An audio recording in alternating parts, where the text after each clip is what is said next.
Assalamualaikum warahmatullahi wabarakatuh. Perkenalkan, nama saya Silva Agustina Salsabila dengan NIM 182333100, Prodi D3 Manajemen Pajak, mata kuliah Simulasi Perpajakan.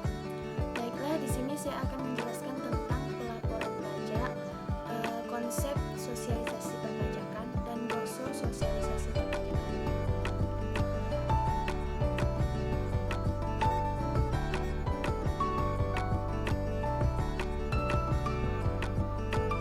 Baiklah, di dalam self-assessment system ada yaitu menghitung, memperhitungkan, membayar, dan melaporkan pajak.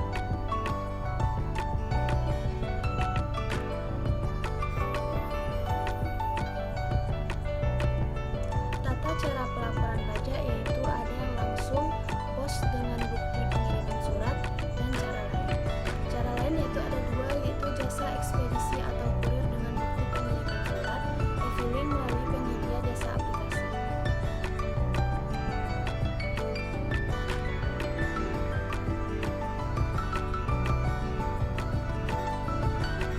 Batas waktu pelaporan yaitu menurut jenis SPT misalnya SPT PPh tahunan PPh orang pribadi, SPT PPh tahunan PPh badan. Batas pembayaran atau penyetorannya itu sebelum SPT disampaikan, sedangkan batas waktu pelaporannya 3 bulan setelah akhir tahun pajak, 4 bulan setelah akhir tahun pajak. PPh pasal 25, 15, dan 4 ayat 2 yang disetor sendiri, batas pembayaran dan penyetorannya tanggal 15 bulan berikutnya.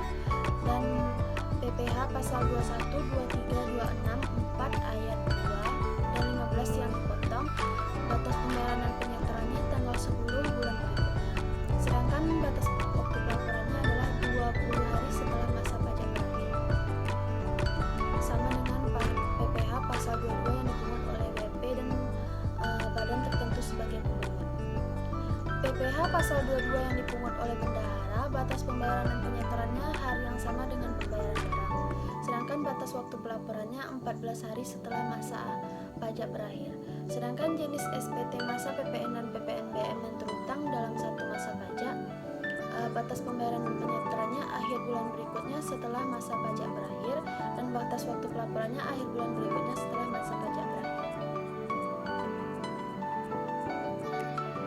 Perpanjangan batas waktu pelaporan yaitu untuk SPT tahunan, WP dapat memperpanjang jangka waktu penyampaian untuk paling lama 2 bulan sejak batas waktu penyampaian SPT tahunan dengan cara menyampaikan pemberitahuan perpanjangan SPT tahunan.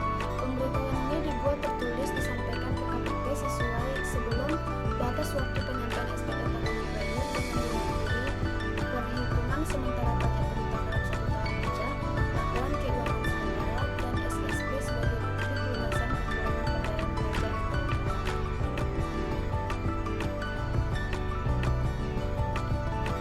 Baiklah, sanksi keterlambatan pelaporannya yaitu sanksi 500.000 untuk SPT masa PPN, 100.000 untuk SPT masa lainnya, 100.000 untuk SPT tahunan PPh-OP, dan 1 juta untuk SPT tahunan PPh badan.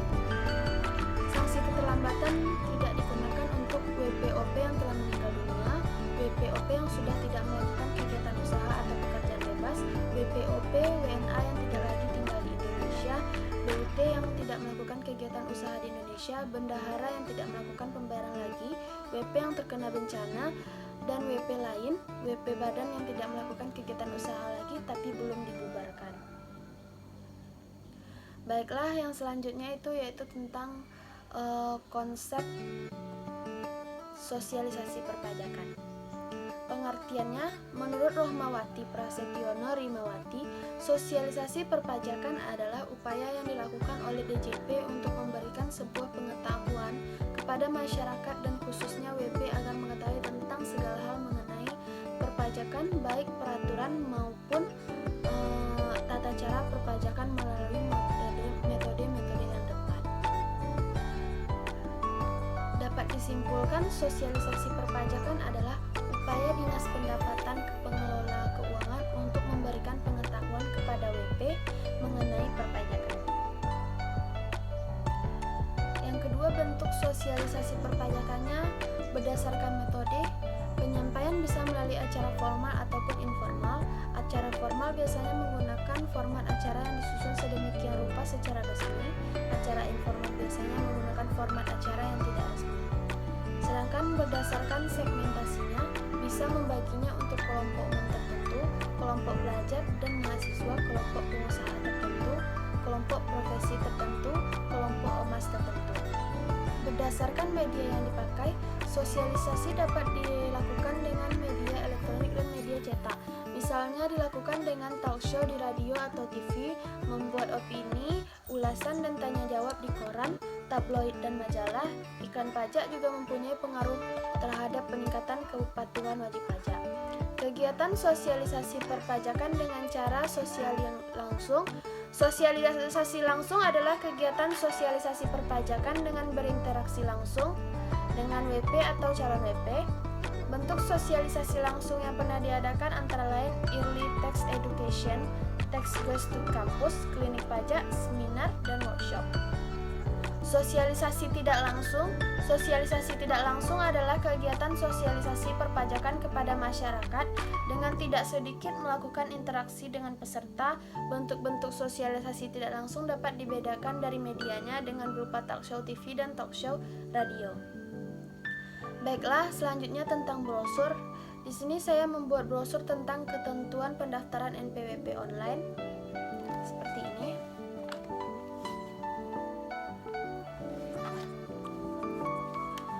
E-registration wajib pajak.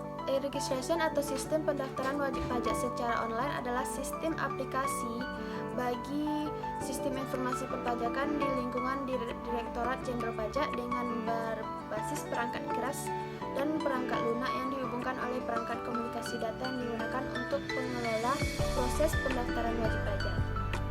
Sistem ini terbagi dua bagian, yaitu sistem yang dipergunakan oleh wajib pajak yang berfungsi sebagai sarana pendaftaran wajib pajak secara online, dan sistem yang dipergunakan oleh pengguna wajib pajak yang dipergunakan untuk memproses pendaftaran wajib pajak. Untuk memulai pendaftaran NPWP secara online, biasanya silakan mengklik seperti ada situsnya. Sedangkan skema pendaftaran wajib pajak dilakukan secara elektronik dengan mengisi formulir pendaftaran online pada aplikasi e-registration. Permohonan pendaftaran yang disampaikan oleh WP melalui aplikasi e-registration yang dianggap telah ditandatangani secara elektronik atau dapat mempunyai kekuasaan hukum. Untuk panduan penggunaan aplikasi e-registration dapat dilihat pada halaman situs aplikasi. Wajib pajak yang telah menyampaikan formulir pendaftaran wajib pajak melalui aplikasi e-registration harus mengirimkan dokumen yang disyaratkan KPP yang wilayah kerjanya meliputi tempat tinggal atau tempat kedudukan dan tempat kegiatan untuk Anda. Dokumen-dokumen tersebut paling lambat 14 hari kerja diterima oleh KPP, dan jika belum diterima juga maka permohonan NPWP dianggap dibatalkan. Apabila dokumen yang dinyatakan ini diterima secara lengkap, KPPP menerbitkan bukti penerimaan secara elektronik dan kantor pajak yang membebaskan kartu NPWP paling lama 1 hari kerja. Kartu NPWP dan surat keterangan terdaftar disampaikan kepada wajib pajak melalui pos terdekat. Baiklah,